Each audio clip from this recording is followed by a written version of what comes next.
नमस्ते.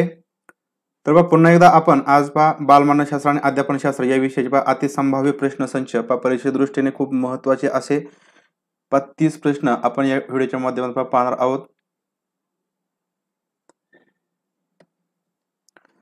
तर आवाज वगैरे व्यवस्थित येत आहे का कमेंट करायचा आहे.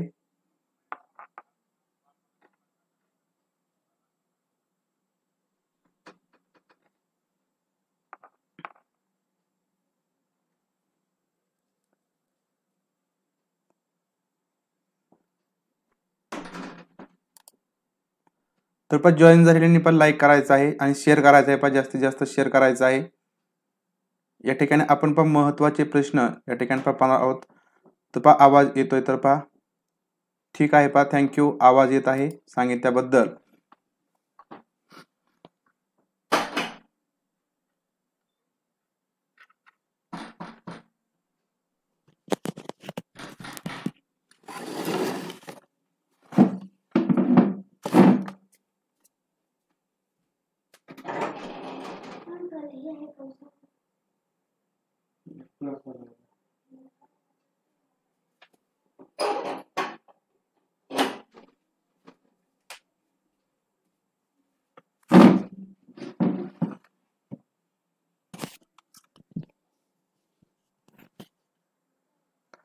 तर एकूण 30 प्रश्न आहेत.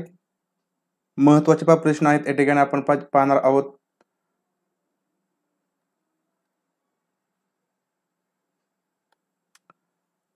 तर 25 जण जॉईन झालेले आहेत. तर ठीक आहे. तर या ठिकाणी सुरू करूया आपण लगेच. या ठिकाणी तुमच्या समोर पहिला प्रश्न आहे की ज्ञान ग्रहणाची दुसरी पायरी कोणती. तर जे सर्व प्रश्न आहेत वस्तुनिष्ठ प्रश्न आहेत. या ठिकाणी आणि महत्त्वाचे प्रश्न आहेत. या ठिकाणी परीक्षा दृष्टीने पेपर 1 आणि पेपर 2 साठी. तर ज्ञान ग्रहणाची दुसरी पायरी यापैकी कोणती. संवेदना, अवबोध, अनुभूती, कल्पना.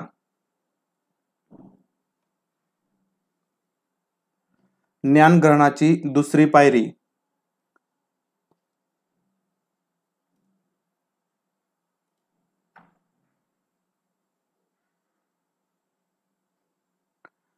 तर अगदी बरोबर. पर्याय क्रमांक बी अवबोध. ज्ञान ग्रहणाची दुसरी पायरी अवबोध आणि पहिली पायरी संवेदना ही असते. आता या ठिकाणी तुम्हाला ज्ञान ग्रहणासाठी आवश्यक तो कच्चा माल म्हणजे या ठिकाणी संवेदना पुरवतात. अवबोधासाठी किंवा ज्ञान ग्रहण करण्यासाठी जो काही कच्चा माल आवश्यक असतो तर तो या ठिकाणी या संवेदनांमार्फत पुरवला जातो. संवेदनांमुळे बाह्य उद्दीपकाची केवळ जाणीव होत असते. त्यानंतर संवेदनेला अर्थ प्राप्त झाला की त्याला अवबोध असं म्हटलं जातं. या ठिकाणी लक्षात घ्यायचं की संवेदना प्लस अर्थ बरोबर अवबोध. अगदी बरोबर. संवेदनेमध्ये आपण निष्क्रिय असतो. आता या ठिकाणी जे काय तुम्हाला वाक्य दिसत आहेत हे खूप महत्वाचे आहेत. तुम्हाला एक 3 ते 4 वाक्य याच्यामध्ये येतील आणि कोणतं चुकीचं आहे कोणतं बरोबर आहे असा प्रश्न विचारला जाऊ शकतो. तर संवेदनेमध्ये आपण निष्क्रिय असतो परंतु अवबोध झाल्यानंतर त्या संवेदनेचा अर्थ आपल्याला प्राप्त झाल्यानंतर आपण त्या ठिकाणी क्रियाशील होत असतो. ज्ञान ग्रहणाची पहिली पायरी संवेदना तर दुसरी पायरी आपण या ठिकाणी अवबोध म्हणतो. या दोन्हीही मानसिक प्रक्रिया आहेत. या दोघांचाही आधार म्हणजे बाह्य उद्दीपक आणि ज्ञानेंद्रिय. या ठिकाणी लक्षात घ्यायचं की संवेदना आणि अवबोध जर बाह्य उद्दीपक आणि ज्ञानेंद्रिय नसतील तर या ठिकाणी आपल्याला संवेदना होणार नाहीत आणि संवेदना जर झाली नाही तर आपण या ठिकाणी अवबोधाचा अवबोध सुद्धा या ठिकाणी होऊ शकत नाही. म्हणजे ज्ञानेंद्रिय नसतील किंवा बाह्य उद्दीपक अशा वस्तूच नसतील तर संवेदना होणार नाही आणि अवबोध सुद्धा होऊ शकत नाही. संवेदना या प्रक्रियेचे विश्लेषण करता येत नाही. जे संवेदना आहेत या प्रक्रियेचे विश्लेषण आपल्याला करता येत नाही. मात्र अवबोधाचे आपण विश्लेषण करू शकतो. या ठिकाणी फरक सुद्धा सांगितलेला आहे तो लक्षात ठेवायचा आहे. संवेदना म्हणजे अर्थरहित ज्ञान. ज्या संवेदनाला अर्थ नसतो तर अशा ठिकाणी ह्या संवेदना अर्थरहित असतात आणि अवबोध म्हणजे अर्थयुक्त संवेदना होय. संवेदना म्हणजे अनुभवाचे एक अंग होय. तर संवेदना म्हणजे मूर्त अनुभव नव्हे पण अवबोध म्हणजे सार्थ अनुभव असतो. या ठिकाणी अवबोध हा सार्थ अनुभव असतो. आता व्याख्या या ठिकाणी अवबोधाची की ज्या मानसिक प्रक्रियेने एखादी वस्तू किंवा वस्तुस्थिती यांचे संवेदनाद्वारे तात्कालिक आकलन होते त्या मनोव्यापाराला अवबोध असं म्हटलं जातं. तर अशा प्रकारे या ठिकाणी आपल्याला संवेदना आणि अवबोधाविषयी माहिती आहे. या ठिकाणी संवेदना आणि अवबोधाविषयी प्रश्न विचारले जातात तर ही माहिती महत्वाची असेल. प्रश्न पुढचा आहे प्रेरणा वर्चस्व श्रेणी कोणी मांडली. प्रेरणेची जी वर्चस्व श्रेणी आहे ती कोणी मांडलेली आहे ऍडलर, मॉस्लो, स्किनर, ब्रुनर. तर प्रश्नाचं उत्तर द्यायचं आहे पटपट.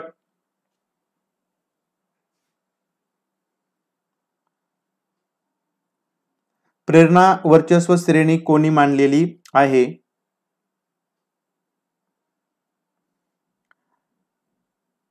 ॲडलर, मोस्लो, स्किनर की ब्रुनर?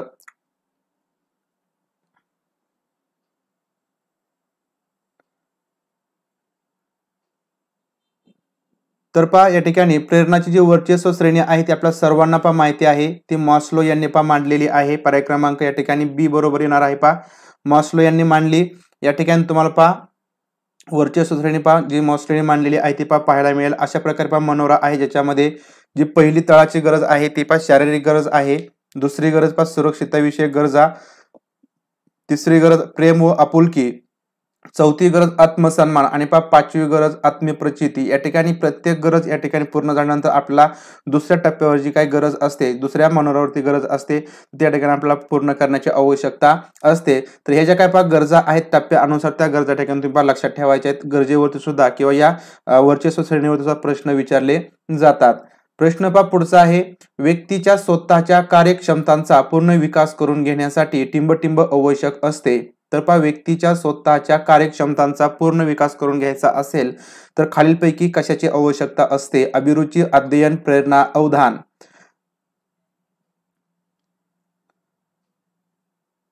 व्यक्तीच्या स्वतःच्या ज्या काही कार्यक्षमता असतील त्या कार्यक्षमतांचा पहा पूर्ण विकास करून घ्यायचा असेल तर यापैकी कशाची आवश्यकता असेल?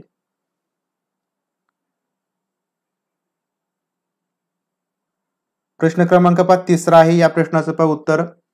तर पहा या ठिकाणी बरेच जण एक क्रमांक देत आहेत अभिरुची. तर पहा या प्रश्नाचं उत्तर या ठिकाणी पर्याय क्रमांक बी अध्ययन हे येणार आहे. कारण या ठिकाणी पहा व्यक्तीच्या ज्या काही स्वतःच्या कार्यक्षमता असतील त्या कार्यक्षमतांचा जर पूर्ण विकास करून घ्यायचा असेल, आपल्या या ठिकाणी फक्त एकच कार्यक्षमतेचा विकास करायचा नाही, तर या ठिकाणी जे काही सर्व चहूबाजून ज्या काही कार्यक्षमता असतील त्या सर्वांचा या ठिकाणी विकास करून घ्यायचा आहे. तर त्यासाठी पहा अध्ययनाची गरज असते. जर अध्ययन झालं नाही तर या ठिकाणी तुमची अभिरुची सुद्धा तुम्हाला या ठिकाणी मिळणार नाही, त्यानंतर पहा प्रेरणा सुद्धा मिळणार नाही आणि या ठिकाणी अवधान सुद्धा या गरजा या ठिकाणी गोष्टी या ठिकाणी पहा येणार नाहीत. आता या ठिकाणी पहा अध्ययनामुळे पहा स्वतःच्या कार्यक्षमतांचा विकास घडवून आणता येतो. या ठिकाणी तुम्हाला पहा अध्ययनाच्या काही व्याख्या आहेत, अध्ययनाच्या व्याख्या सुद्धा पहा परीक्षेमध्ये विचारल्या जातात. तर याच्यामध्ये पहा गिलफोर्ड यांनी जी एक व्याख्या सांगितलेली आहे, वर्तनाद्वारे वर्तन प्रणालीमध्ये हळूहळू घडून येणारे बदल म्हणजे अध्ययन होय. वर्तनाद्वारे वर्तन प्रणालीत हळूहळू घडून येणारे बदल म्हणजे अध्ययन, असे गिलफोर्ड यांनी व्याख्या केली.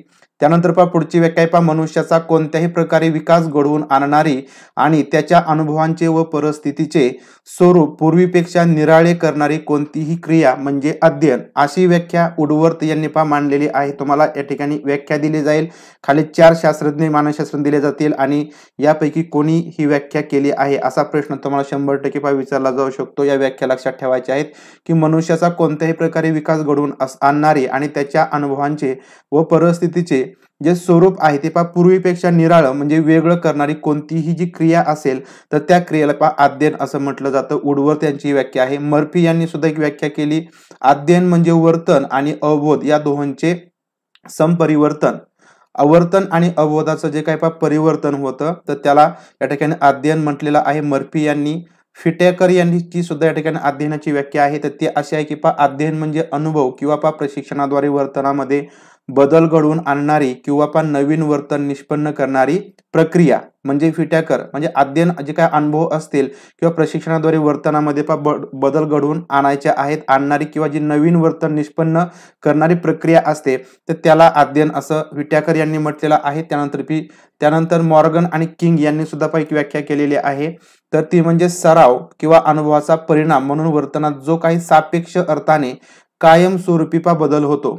या ठिकाणी पण लक्षात ठेवायचं आहे की मॉर्गन आणि किंग यांनी काय म्हटलेलं आहे, तर सराव आणि अनुभवाचा परिणाम म्हणून वर्तनामध्ये सापेक्ष अर्थाने जो काही कायमस्वरूपीचा बदल होतो तर त्यास अध्ययन असं पहा म्हणायचं. तर ही व्याख्या मॉर्गन आणि पहा किंग यांनी केलेली आहे. तर अशा प्रकारे या ठिकाणी या ज्या काही व्याख्या आहेत अध्ययनाच्या त्या पण लक्षात ठेवायच्या आहेत.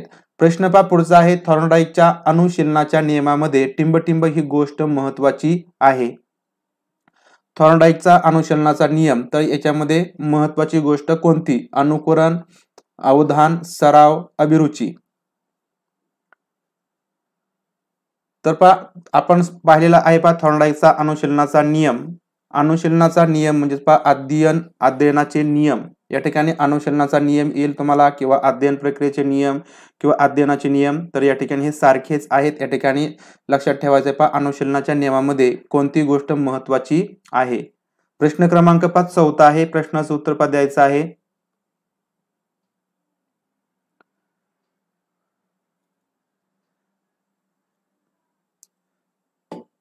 अगदी बरोबर पहा, अगदी बरोबर. पर्याय क्रमांक 5 सी सराव. तर पहा जे काय अध्ययन प्रक्रिया आहे, अध्ययन प्रक्रियेमध्ये किंवा अध्ययन प्रक्रियेत जे नियम सांगितले पहा थॉर्नडाईक यांनी, तर याच्यामध्ये सर्वात महत्वाचं किंवा याच्यामध्ये सर्वात महत्वाची कोणती गोष्ट असते, तर ती पहा रिव्हिजन किंवा सराव. तर पहा जे 3 नियम सांगितले, तो पहिला पहा तयारीचा नियम, दुसरा पुनरावृत्तीचा म्हणजे पहा सरावाचा नियम आणि परिणामाचा नियम. आणि या ठिकाणी अध्ययनाच्या नियमांमध्ये सर्वात महत्वाची गोष्ट आहे तर ती या ठिकाणी पहा सरावाची आहे. कारण पहा सरावाशिवाय कोणतीही गोष्ट या ठिकाणी पहा अध्ययन चांगल्या प्रकारे होऊ शकत नाही. तर हे या ठिकाणी लक्षात ठेवायचं आहे. प्रश्न पहा पुढचा आहे. शिकण्यासंबंधीची अंतर्दृष्टीची उपपत्ती टिंब यांनी पहा मांडलेली आहे. तर पहा शिकण्यासंबंधीची अंतर्दृष्टीची उपपत्ती कोणी मांडली? Pavlov, Kohler, Skinner, Thorndike. Spelling mistake आहे पहा, थोडं समजून घ्यायचं आहे पहा.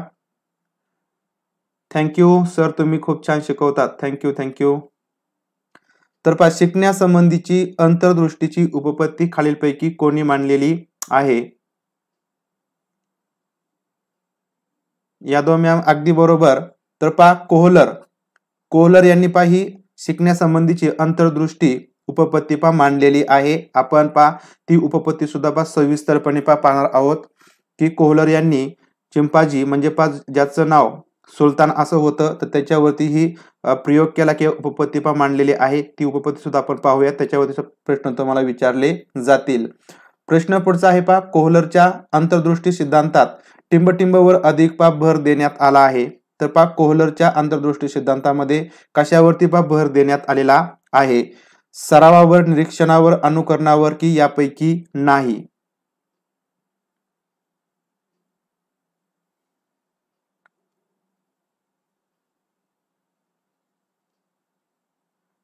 कोहलरच्या अंतर्दृष्टी सिद्धांतात टिंबवर अधिक भर देण्यात आलेला आहे.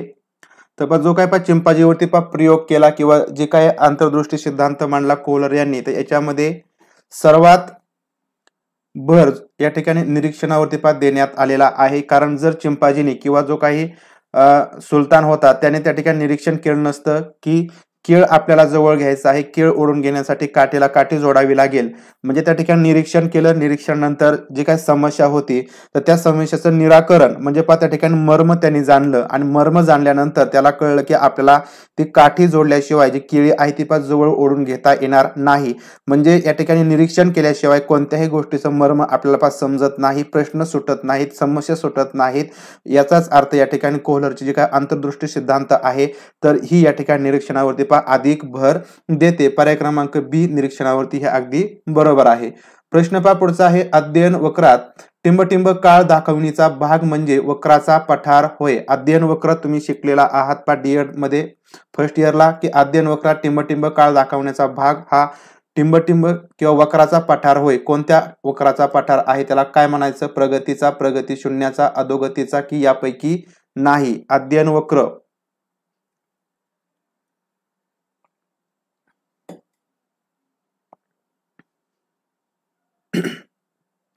अध्ययन वक्रात टिंब काळ दाखवण्याचा भाग म्हणजे त्या वक्राचा पठार किंवा आपण त्याला दुसरं शब्द पठार अवस्था असं या ठिकाणी आपण म्हणतो पहा अध्ययनाची पठार अवस्था.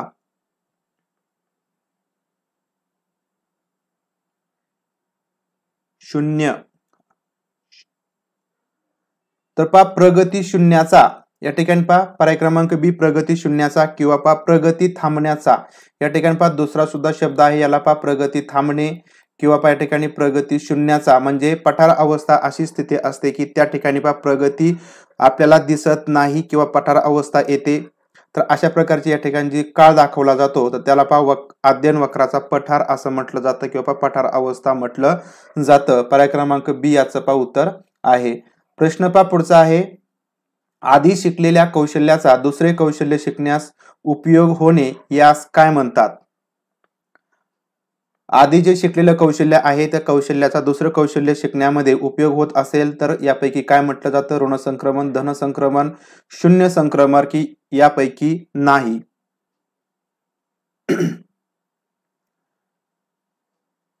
आधी शिकलेल्या कौशल्याचा दुसरं कौशल्य शिकण्यामध्ये उपयोग होत असेल तर या ठिकाणी कोणतं संक्रमण होतं? अगदी बरोबर. तर पर्याय क्रमांक बी, धन संक्रमण. एखादी गोष्ट आपल्याला शिकायची असेल तर त्या गोष्टीमध्ये आपण आधी एखादे कौशल्य शिकला असेल, त्या कौशल्याचा फायदा होत असेल तर अशा प्रकारचे संक्रमण आहे तर त्याला धन संक्रमण म्हटलं जातं. ऋण संक्रमण म्हणजे आधी शिकलेले जे काही कौशल्य आहे तर ते एखादं नवीन कौशल्य शिकण्यामध्ये अडथळा आणतं तर त्यावेळेस त्याला ऋण संक्रमण असं आपल्याला म्हणता येईल. आणि शून्य संक्रमण म्हणजे आधी आपण जे काही कौशल्य शिकतो आणि त्याच्यानंतर जे काही कौशल्य शिकलं जातं तर त्याच्यामध्ये ऋण सुद्धा नाही आणि धन सुद्धा नाही, म्हणजे कोणत्याही प्रकारचा परिणाम होत नाही, त्याचा उपयोग होत नाही, त्याला शून्य संक्रमण असं म्हणायचं आहे, म्हणजे न्यूट्रल. तर अशा प्रकारे ऋण संक्रमण, धन संक्रमण आणि या ठिकाणी शून्य संक्रमण सांगता येईल. प्रश्न पुढचा आहे, टिंबटिंबमुळे सुरुवातीला अध्ययन कौशल्य वाढले तरी नंतर विपरीत परिणाम झालेला आढळतो. या ठिकाणी जे प्रश्न आहेत ते सोपे आहेत, फक्त थोडासा आपल्याला विचार करायचा आहे की टिंबटिंबमुळे सुरुवातीला अध्ययन कौशल्य जरी वाढलं तरी सुद्धा नंतर त्याचा विपरीत परिणाम होतो. पारितोषिकामुळे, निंदामुळे, शाबासकीमुळे का प्रेरणामुळे?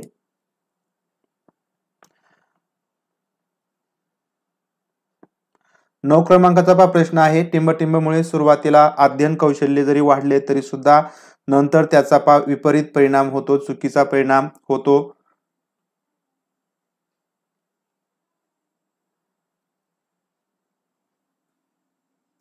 ए, बी. तर या ठिकाणी थोडासा विचार करायचा आहे की अध्ययन कौशल्य म्हणजे या ठिकाणी आपलं जे अध्ययन आहे, विद्यार्थ्याचं अध्ययन ते या ठिकाणी सुरुवातीला चांगलं होतं, परंतु काही काळानंतर त्याचा विपरीतच परिणाम होतो. म्हणजे आपण कितीही विद्यार्थ्याला शिकवलं तरी सुद्धा ते त्याच्या डोक्यामध्ये बसत नाही, त्याला येत नाही. तर या ठिकाणी पारितोषिकामुळे होत नाही, तर बरेच विद्यार्थी या ठिकाणी चुकतायत. प्रश्न समजून घ्या. या ठिकाणी प्रश्न एकदम सोपा आहे, एकदम सोपा आहे प्रश्न. प्रश्न व्यवस्थित समजा. या ठिकाणी टिंबटिंबमुळे सुरुवातीला जे अध्ययन कौशल्य आहे ते वाढलेलं आहे, परंतु नंतर त्याचा विपरीत परिणाम म्हणजे या ठिकाणी चुकीचा परिणाम झालेला आहे. या ठिकाणी निगेटिव्ह, या ठिकाणी निगेटिव्ह प्रश्न आहे. आपल्याला पर्याय सुद्धा या ठिकाणी निगेटिव्ह सांगायचा आहे, निगेटिव्ह ओळखायचा आहे. अजून सुद्धा बऱ्याच जणांचं चुकलेलं आहे. प्रश्न एकदम सिंपल आहे प्रश्न. या ठिकाणी तुम्हाला मी एक ट्रिक सांगतो की कोणत्याही प्रकारचे प्रश्न असू द्या, ते प्रश्न सोडत असताना तुम्ही तो प्रश्न कसा आहे वाचायचा आहे, त्याच्यामध्ये निगेटिव्ह आहे की पॉझिटिव्ह आहे. आता हा जर तुम्ही प्रश्न पाहिला की सुरुवातीला अध्ययन कौशल्य वाढतंय, या ठिकाणी अध्ययन जे कौशल्य वाढलेलं आहे विद्यार्थ्यांचं ते कायम राहिलं पाहिजे, म्हणजे ते वाढतच गेलं पाहिजे. तर अशा वेळेस आपल्याला त्या ठिकाणी पॉझिटिव्ह म्हणता येईल, पॉझिटिव्ह बदल म्हणता येईल. परंतु या ठिकाणी पुढे काय होतं की त्याचा विपरीत परिणाम झालेला आहे. विपरीत परिणाम म्हणजे विद्यार्थ्यांचं अध्ययन कौशल्य त्या ठिकाणी वाढणार नाही. म्हणजे या ठिकाणी निंदा म्हणजे आपण विद्यार्थ्याला त्या ठिकाणी काहीतरी बोललो किंवा एखाद्या प्रश्नाचं उत्तर चुकीचं दिलं की तुला येत नाही, तू खाली बस रे, म्हणजे जर असं त्या ठिकाणी आपण केलं किंवा त्याला दमदाटी घेऊन किंवा त्याला दम देऊन मारून त्याच्याकडून अभ्यास करून घेतला तर तो माराच्या भीतीने थोड्या दिवस त्या ठिकाणी अभ्यास करणार आहे, अध्ययन करणार आहे, म्हणजे थोड्या दिवस त्याचा अध्ययन कौशल्य नक्की वाढणार आहे, परंतु त्याचा जो काही परिणाम आहे तो तसाच राहणार नाही. त्याचा परिणाम नंतर विपरीत होईल. विद्यार्थी शिक्षकाला घाबरेल आणि तो त्या ठिकाणी शाळेत सुद्धा येणार नाही, तो शाळा सोडून देईल. म्हणजे या ठिकाणी जो परिणाम आहे तो विपरीत होणार आहे. या ठिकाणी जर तुम्ही पारितोषिक पाहिलं, शाबासकी पाहिली, प्रेरणा पाहिली, ही पॉझिटिव्ह आहेत. या ठिकाणी पॉझिटिव्ह आहेत. या ठिकाणी तुम्ही पारितोषिक जर दिला आपण त्या ठिकाणी विद्यार्थ्याचं अध्ययन कौशल्य वाढतच जाणार आहे, त्याला अजून गरज असणार आहे, त्या प्रेरणेची गरज असणार आहे, मोटिवेशन त्याला मिळेल आणि तो पारितोषिकासाठी अध्ययन करणार आहे, म्हणजे अध्ययन कौशल्य वाढेल. पुढे कोणत्याही प्रकारचा विपरीत परिणाम होणार नाही. शाबासकी दिली तरी सुद्धा तेच परिस्थिती होणार आहे, त्याला कोणत्याही प्रकारचा विपरीत परिणाम होणार नाही. आणि प्रेरणा दिली आपण विद्यार्थ्याला की तू चांगला अभ्यास करतोय, तुला सगळं येत आहे, तर अशा प्रकारची आपण जर प्रेरणा दिली तर त्याच्यामध्ये एक पॉझिटिव्ह एक थिंकिंग निर्माण होईल आणि तो त्या ठिकाणी चांगल्या प्रकारे अभ्यास करणार आहे, अध्ययन करणार आहे, म्हणजे कोणत्याही प्रकारचा विपरीत परिणाम होणार नाही. तर अशा प्रकारे फक्त या ठिकाणी थोडासा आपण विचार करायचा आहे. आणि अशा प्रकारचे तुम्हाला जर प्रश्न आले नाहीत, फक्त निगेटिव्ह आणि पॉझिटिव्ह ह्या प्रश्नामध्ये पाहायचं आहे आणि त्याप्रमाणे तुम्ही काय करायचं आहे, या ठिकाणी उत्तर द्यायचं आहे. या ठिकाणी फक्त सिंपल प्रश्न आहे, याच्यामध्ये कोणताही जास्त विचार करण्याची आवश्यकता नाही. प्रश्न पुढचा आहे, खालीलपैकी कोणत्या पद्धतीने पठण करणे अधिक फायद्याचे ठरते? खालीलपैकी कोणत्या पद्धतीने पठण करणे किंवा पाठांतर करणं फायद्याचं ठरतं? लागोपाठ अध्ययन करणे, अध्ययनाचे भाग पाडून एका भागाच्या अध्ययनानंतर दीर्घकाळ विश्रांती घेणे, अध्ययन अधूनमधून थोडी थोडी विश्रांती घेणे, यापैकी नाही. उत्तर दिसत आहे तुम्हाला?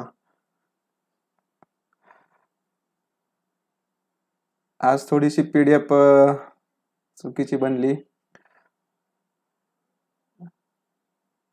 ओके, ठीक आहे. अशाच प्रकारचे तुमचा प्रश्न, कोणताही प्रश्न असू द्या, आपल्याला जास्त प्रश्नापैकी ज्या प्रश्नाचं उत्तर तुम्हाला चांगल्या प्रकारे समजेल तरच तुम्ही परीक्षेमध्ये कशाही प्रकारचा प्रश्न विचारला गेला तर तो प्रश्न विचार करून तुम्ही त्या ठिकाणी बरोबर देणार आहात. या ठिकाणी आपल्याला काय करायचं आहे की कोणत्या पद्धतीने पठण केलं तर अधिक ते फायद्याचं ठरणार आहे. लागोपाठ अध्ययन करणे, अध्ययनाचे भाग पाडून एका भागाच्या अध्ययनानंतर दीर्घकाळ विश्रांती घेणे. तर या प्रश्नाचं उत्तर सुद्धा बरेच जण चुकत आहेत. आता या ठिकाणी लक्षात घ्या, लागोपाठ अध्ययन करणे या ठिकाणी जर तुम्ही दिवस रात्र किंवा लागोपाठ वाचन केलं, अभ्यास केला तर या ठिकाणी तुमचं अध्ययन होईल का किंवा पठण होईल का? या ठिकाणी मानसशास्त्र काय सांगतं की या ठिकाणी तुम्ही लागोपाठ अध्ययन करू नका. या ठिकाणी थोडासा अभ्यास करायचा आहे, त्यानंतर विश्रांती घ्यायची आहे, त्यानंतर थोडासा अभ्यास करायचा आहे. म्हणजे या ठिकाणी आपल्याला काय करावं लागेल की मधून मधून जी थोडी विश्रांती आहे तर ते सुद्धा या ठिकाणी करून चालणार नाही. या ठिकाणी काय करायचं आहे तर अध्ययनाचे भाग पाडून एका भागाच्या अध्ययनानंतर दीर्घकाळ विश्रांती घेणे. म्हणजे या ठिकाणी एखादी कविता असेल तर त्याचं एकच कडवं आपण त्या ठिकाणी वाचायचं आहे, ते पाठ करायचं आहे. ते वाचल्यानंतर आपण थोड्या वेळ विश्रांती घ्यायची आहे की दीर्घकाळ विश्रांती घ्यायची आहे.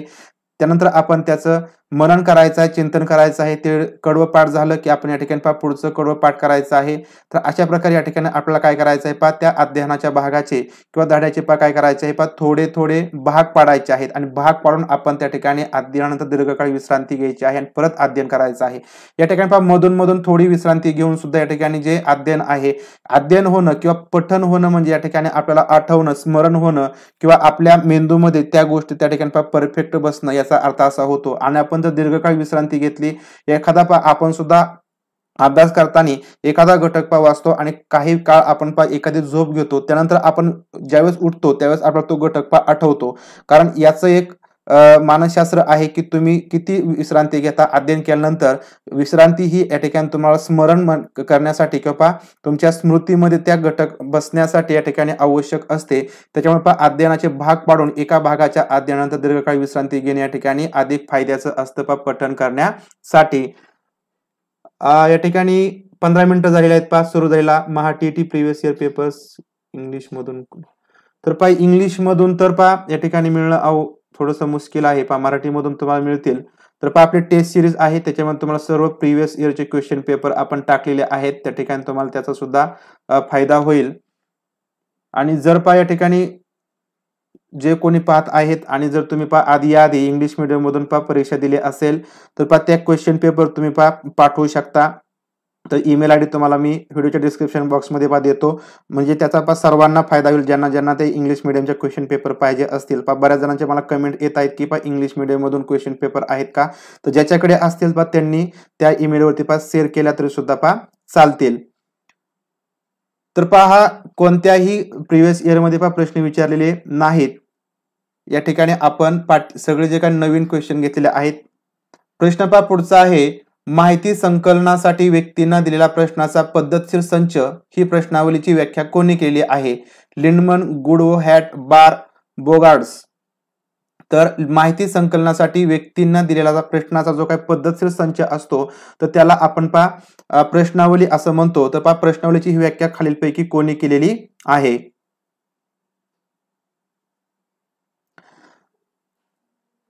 तर या प्रश्नाचं उत्तर द्यायचं आहे. तर माहिती संकलनासाठी व्यक्तींना दिलेला जो काही प्रश्नाचा पद्धतशीर संच असतो त्याला प्रश्नावली असं म्हटलं जातं. तर ही व्याख्या बार यांनी केलेली आहे. पर्याय क्रमांक सी, बार यांनी केलेली आहे. प्रश्न पुढचा आहे, परीक्षण केलेल्या विधानास टिंबटिंब म्हणतात. परीक्षण केलेले जे विधान आहे त्याला काय म्हणतात? गृहीतक, परिकल्पना, प्रश्न यापैकी नाही. प्रश्न क्रमांक 12 आहे,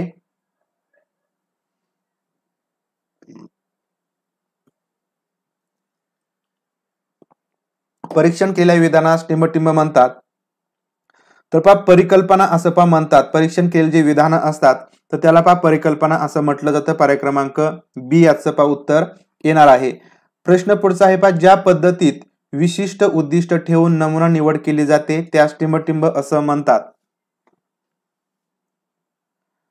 ज्या पद्धतीत विशिष्ट उद्दिष्ट ठेवून नमुना निवड केली जाते त्यास टिंबटिंब म्हणतात. प्रारंभिक नमुना, सहेतुक नमुना, निर्दिष्टांश नमुना की यापैकी नाही.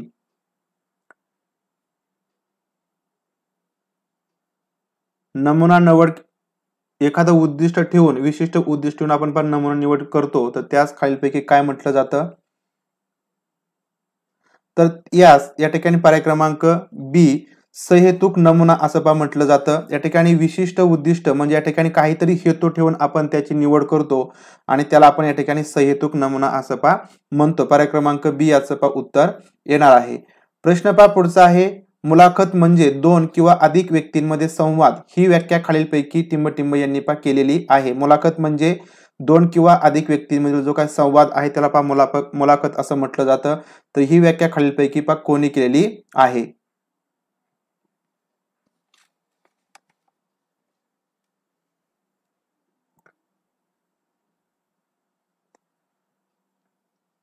प्रश्न क्रमांक 14 आहे पहा. तर या प्रश्नाचं पहा उत्तर आहे पर्याय क्रमांक सी हँडर आणि पहा लिंडमन. तर पहा हँडर आणि लिंडमन यांनी ही मुलाखत म्हणजे दोन किंवा अधिक व्यक्तींमध्ये संवाद तर ही व्याख्या केलेली आहे. हँडर आणि लिंडमन. प्रश्न पहा पुढचा आहे, माहिती मिळवण्याचा आळशी माणसाचा मार्ग अशी टीका कोणत्या साधनावरती होते. माहिती मिळवण्याचा आळशी माणसाचा मार्ग, निरीक्षण, प्रश्नावली, मुलाखत, पडताळा सूची.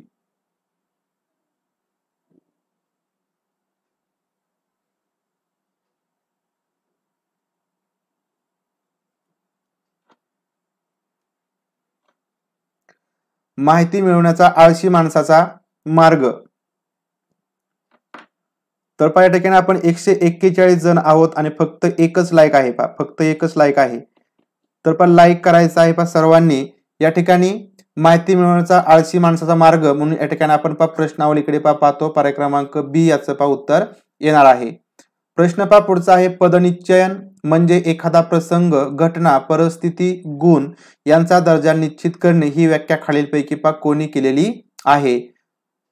बार डेव्हिस, जॉन्सन, बोगार्ड्स, हॅट, लिंडमन. तर पहा पदनिश्चयन म्हणजे एखादा प्रसंग, घटना, परिस्थिती, गुण यांचा दर्जा निश्चित करणे. तर ही व्याख्या कोणाची आहे.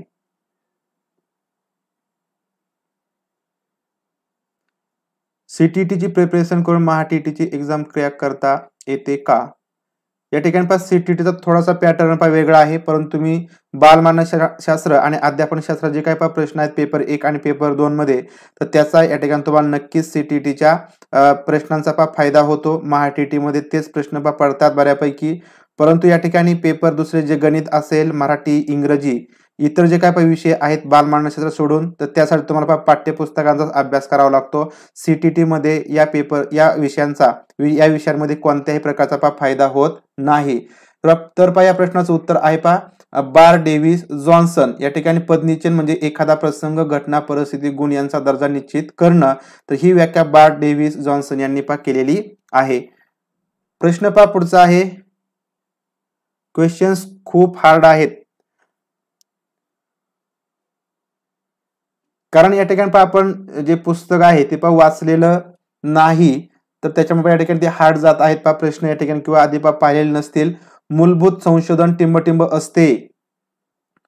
सिद्धांताभिमुख, व्यवहाराभिमुख, दैनंदिन बाबीशी निगडीत यापैकी नाही. मूलभूत संशोधन टिंबटिंब असते. तर पहा या प्रश्नाचं उत्तर आहे पहा जे मूलभूत संशोधन आहे तर ते पहा सिद्धांताभिमुख असतं. सिद्धांतानुसार किंवा सिद्धांतावरती पहा आधारित असतं. पर्याय क्रमांक पहा या ठिकाणी ए याचं आधी उत्तर बरोबर येणार आहे. पहा सीटीटी एनसीआरटी वरती आधारित आहे. तर पहा सीटीटी मध्ये प्रत्येक विषयामध्ये पहा 15 प्रश्न हे तुम्हाला पेडागॉजीवरती विचारले जातात, अध्यापनशास्त्रावरती, आणि पहा 15 प्रश्न तुम्हाला पहा कंटेंट वरती विचारले जातात. त्याच्यामुळे पहा या ठिकाणी 15 जे प्रश्न असतात तर ते प्रश्न तुम्हाला कदाचित महाटीईटी मध्ये पहा येऊ शकतात. 15 पैकी एखादा 1-2 प्रश्न तुम्हाला विचारले जातील, परंतु ही जे काही 15 प्रश्न आहेत पहा अध्यापनशास्त्राचे तर त्याचा कोणताही फायदा तुम्हाला टीईटी मध्ये पहा होत नाही, हे लक्षात घ्यायचं आहे. प्रश्न पहा पुढचा आहे, दोन अध्यापन पद्धतीच्या यशाची व अपयशाची कारणे शोधण्यासाठी संशोधनाच्या कोणत्या पद्धतीचा उपयोग करता येईल? दोन अध्यापन पद्धतीच्या यशाची व अपयशाची कारणे शोधण्यासाठी संशोधनाच्या कोणत्या पद्धतीचा उपयोग करता येईल? सर्वेक्षण, तुलनात्मक, कार्यकारण, प्रायोगिक, ऐतिहासिक. आता इथं आपल्याला काय करायचं आहे पहा, दोन अध्यापन पद्धती आहेत, तर त्या दोन्ही अध्यापन पद्धतीची यशाची आणि अपयशाची कारणे पहा शोधून काढायची आहेत. तर या शोधून काढण्यासाठी संशोधनाच्या कोणत्या पद्धतीचा आपल्याला पहा उपयोग करावा लागेल? अगदी बरोबर आहे पहा, सीटेट ही महाटीटी पेक्षा पहा सोपी असते, कारण तुम्हाला पहा टीईटी मध्ये जो अभ्यासक्रम आहे पहा पाठ्यपुस्तकाचा तर तो असतो. सीटीटी मध्ये तुम्हाला पहा अध्यापनशास्त्र जे प्रश्न असतात ते सोपे प्रश्न असतात, थोडासा फक्त विचार करावा लागतो. त्यामुळे पहा सीटीटी तुम्ही टीईटी पेक्षा इझिली पास होऊ शकता. तर पहा याचं उत्तर आहे पहा पर्याय क्रमांक बी, तुलनात्मक कार्यकारण. तुलनात्मक म्हणजे पहा या ठिकाणी तुलना करायची असते आणि त्याच्यामधून आपल्या या ठिकाणी पहा जे काही कार्यकारण म्हणजे यश किंवा अपयश आहे त्यांची कारणे पहा शोधून काढावी लागतात. तुलनात्मक कार्यकारण पर्याय क्रमांक बी याचं उत्तर आहे. प्रश्न पहा पुढचा आहे, प्रायोगिक पद्धती टिंबटिंब पद्धती आहे. जी प्रायोगिक पद्धती आहे ती कशा प्रकारची पद्धती आहे? ऐतिहासिक, वैज्ञानिक, सर्वेक्षण, तुलनात्मक. तर पहा जी प्रायोगिक पद्धती आहे, निरीक्षण, प्रश्नावली, तर हे या ठिकाणी तुम्हाला डीएडच्या मानसशास्त्राच्या पुस्तकामध्ये पहा सापडेल. मानसशास्त्राच्या पुस्तकामधील सगळे प्रश्न आहेत पहा डीएडच्या. प्रायोगिक पद्धती ही टिंबटिंब पद्धती आहे. ऐतिहासिक, वैज्ञानिक, सर्वेक्षण की तुलनात्मक.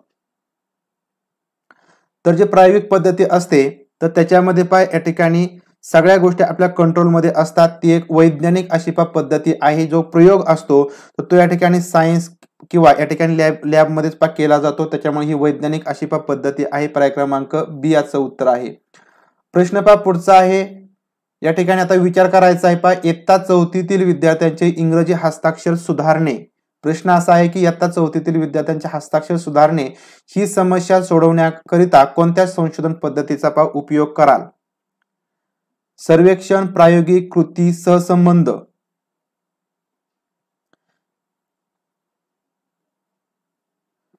इयत्ता चौथीमधील विद्यार्थ्याचं पहा इंग्रजीचा हस्ताक्षर आता सुधारायचं आहे, तर ही समस्या सोडवण्याकरता आपल्याला एक संशोधन पद्धतीचा उपयोग करायचा आहे. 4 सर्वेक्षण संशोधन पद्धती आहेत. सर्वेक्षण त्याच्यामध्ये एक आहे, प्रायोगिक आहे, कृती आहे की सहसंबंध. आता पहा या ठिकाणी या प्रश्नाचं उत्तर पहा तुम्ही द्यायचं आहे. तर या ठिकाणी अगदी पहा बरोबर आहे पर्याय क्रमांक सी, कृती. या ठिकाणी हस्ताक्षर पहा सुधारायचं आहे, इंग्रजीचं हस्ताक्षर. तर हस्ताक्षर सुधारायचं म्हणजे त्या ठिकाणी कृती करावी लागेल, ऍक्टिव्हिटी करावी लागेल, शुद्ध लेखन लिहावं लागेल.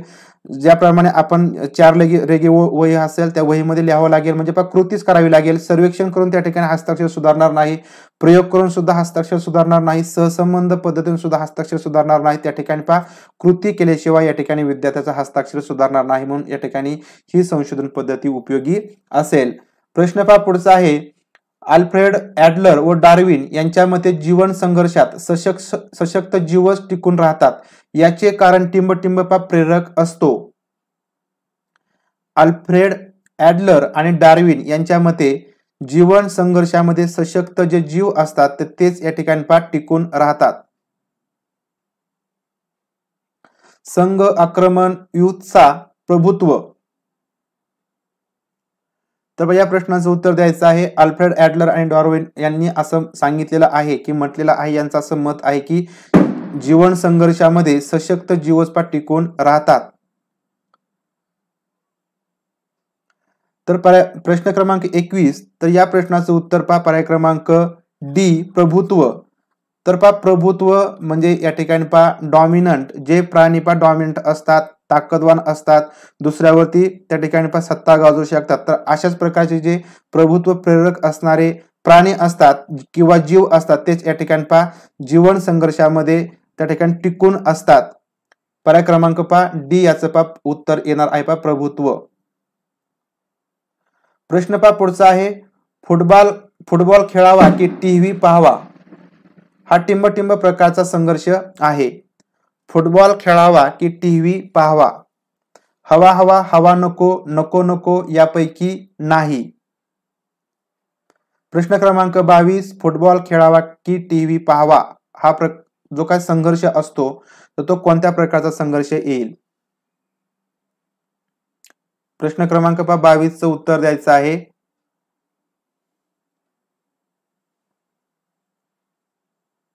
अगदी बरोबर हवा हवा. या ठिकाणी फुटबॉल खेळायचा, टीव्ही पाहायची, म्हणजे या ठिकाणी दोन्ही पण पाहिजे. फुटबॉल पण खेळायचा आहे आणि टीव्ही सुद्धा पाहायचे आहे, म्हणजे दोन्ही सुद्धा या ठिकाणी हवे आहेत. या ठिकाणी कर्ट लिव्हिन तर यांनी या ठिकाणी हे संघर्षीय प्रकार मांडलेले आहेत. कर्ट लिव्हिन यांनी लक्षात ठेवा, कर्ट लिव्हिन यांनी हे संघर्षाचे 3 प्रकार मांडले, ज्याच्यामध्ये हवा हवा, हवा नको, म्हणजे काही वेळेस आपल्याला पाहिजे असतं, काही वेळेस नको असतं. त्यावेळेस जो काय संघर्ष असतो हवा नको असतो, आणि या ठिकाणी नको नको म्हणजे या ठिकाणी आपल्याला काही नको असतं, तर त्या ठिकाणी आपण नको नको हा संघर्ष असतो. अशा प्रकारे हवा हवा, हवा नको, नको नको हे 3 संघर्षाचे प्रकार कर्ट लिव्हिन यांनी मांडलेले आहेत. प्रश्न पुढचा आहे, सायकॉलॉजी टीचिंग ग्रंथ कोणी लिहिला? उंट, ॲडलर, मॅकफर्लॅन, बिने. सायकॉलॉजी टीचिंग तर तुम्हाला जे काही ग्रंथ लिहिलेले आहेत मानसशास्त्रज्ञांचे, तर त्याच्यावरती सुद्धा प्रश्न तुम्हाला विचारले जाऊ शकतात, विचारले गेलेले आहेत. सायकॉलॉजी टीचिंग हा ग्रंथ कोणी लिहिलेला आहे?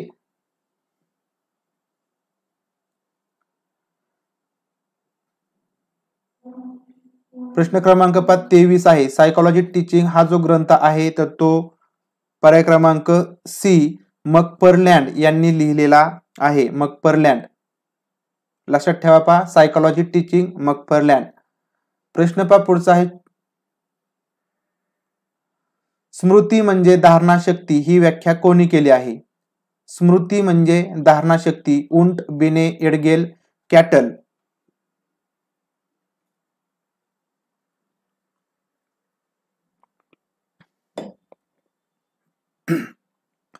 स्मृती म्हणजे धारणाशक्ती, तर ही व्याख्या खालीलपैकी कोणी केली आहे? तर अगदी बरोबर आहे पर्याय क्रमांक सी एडगेल. तर एडगेल यांची ही व्याख्या आहे, स्मृती म्हणजे धारणाशक्ती. प्रश्न पुढचा आहे, रचनावादाचा संस्थापक खालीलपैकी कोण? रचनावादाचा संस्थापक सिगमंड फ्राइड, टिचनेर, मॅकडुगल, आसुबेल.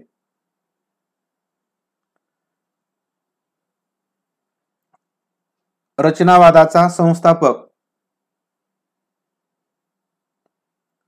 प्रश्न क्रमांक 25, रचनावादाचा संस्थापक खालीलपैकी कोण आहे?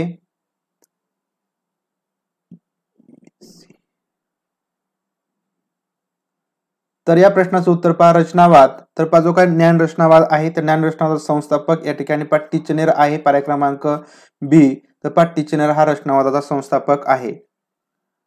प्रश्न पुढचा आहे, ज्ञानेंद्रियांमार्फत बाह्य चेतकाचा मज्जातंतूमार्फत मेंदूपर्यंत ठसे उमटले जातात, त्यास टिंबटिंब असे म्हणतात. धारणा, ग्रहण, प्रत्यावाहन, प्रत्याभिज्ञान. ज्ञानेंद्रियांमार्फत बाह्य चेतकाचा मज्जातंतूमार्फत मेंदूपर्यंत ठसे उमटवले जातात किंवा उमटले जातात, तर त्यास खालीलपैकी काय म्हणायचं? प्रश्न क्रमांक 26 आहे,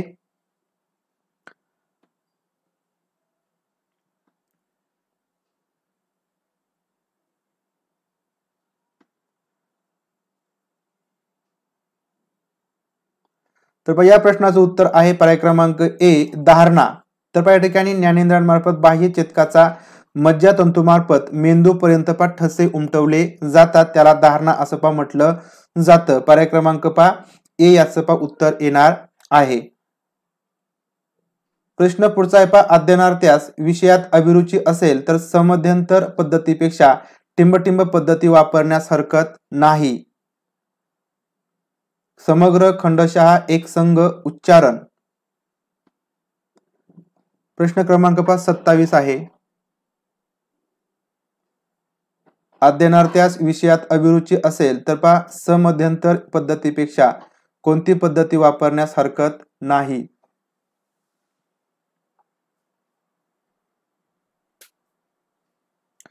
या ठिकाणी आता प्रश्न समजून घ्यायचा आहे. प्रश्न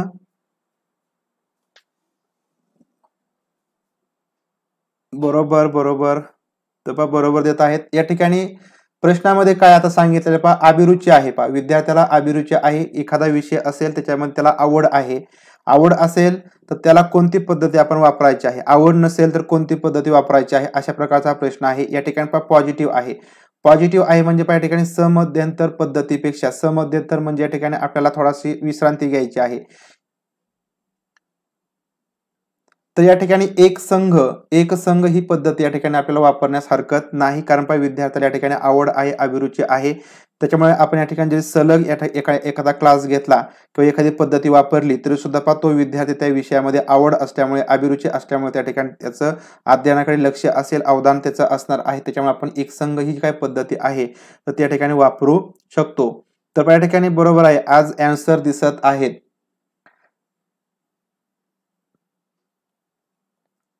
प्रश्न पहा पुढचा आहे, मानसशास्त्र हे खालीलपैकी टिंबटिंब शास्त्र आहे.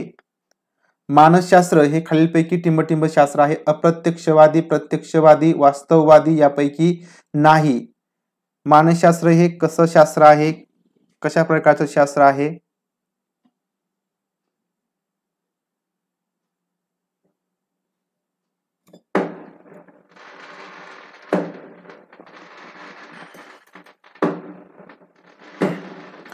प्रश्न क्रमांक 28 आहे पहा, मानसशास्त्र हे खालीलपैकी शास्त्र कोणतं आहे? अगदी बरोबर, पर्याय क्रमांक सी.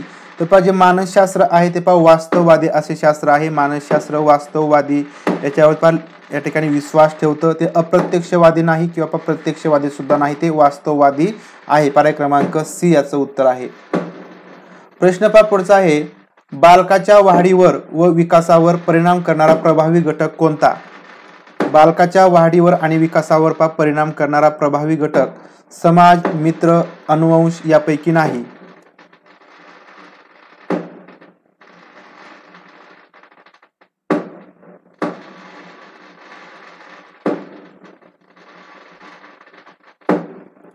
तर आपल्या सर्वांना माहिती आहे की बालकाच्या वाढीवर आणि विकासावरती सर्वात जास्त कोणत्या घटकाचा परिणाम होतो, तर त्याच्यामध्ये अनुवंश हा घटक येतो. पर्याय क्रमांक सी याचं उत्तर आहे. प्रश्न पुढचा आणि शेवटचा प्रश्न आहे. आता या प्रश्नाचं उत्तर तुम्ही द्यायचं आहे. टिंबटिंब गुण पुढील पिढीत उतरत नाहीत. प्रभावी, मिश्र, संपादित, अनुवंशिक.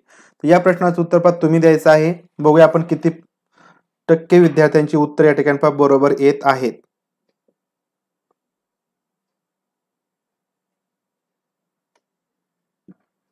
प्रश्न 30वा आणि शेवटचा आहे गुण, टिंबटिंब गुण हे पुढील पिढीमध्ये उतरत नाहीत किंवा ट्रान्सफर होत नाहीत. प्रभावी, मिश्र, संपादित की अनुवंशिक?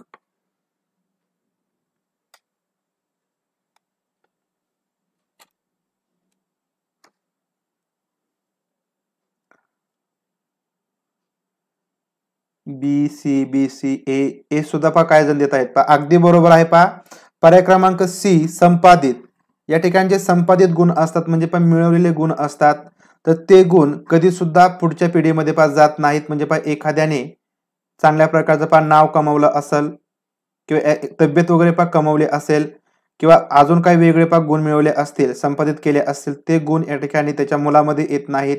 म्हणजे पुढच्या पिढीमध्ये संक्रमित होऊ शकत नाहीत. परंतु या ठिकाणी जे प्रभावी गुण असतात, मिश्र गुण असतात किंवा अनुवंशिक गुण असतात, तर हे या ठिकाणी थोडे थोडे पुढील पिढीमध्ये संक्रमित होत असतात किंवा ते उतरत असतात. परंतु या ठिकाणी संपादित गुण कधीच या ठिकाणी पुढील पिढीमध्ये उतरत नाहीत.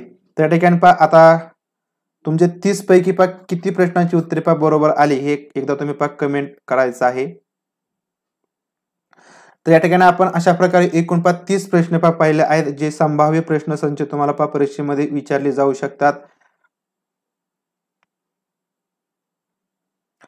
तर आपण या ठिकाणी 200 जण या ठिकाणी कनेक्ट आहोत आणि फक्त एकच लाईक मला दिसतंय, फक्त एकच लाईक.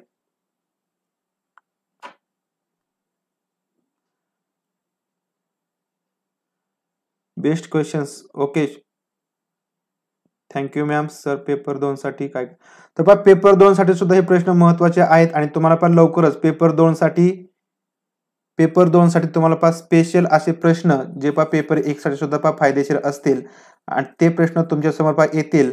आपण ज्या काही महत्वाच्या गोष्टी आहेत त्या सुद्धा पाहणार आहोत. सर ऍप ओपन होत नाही.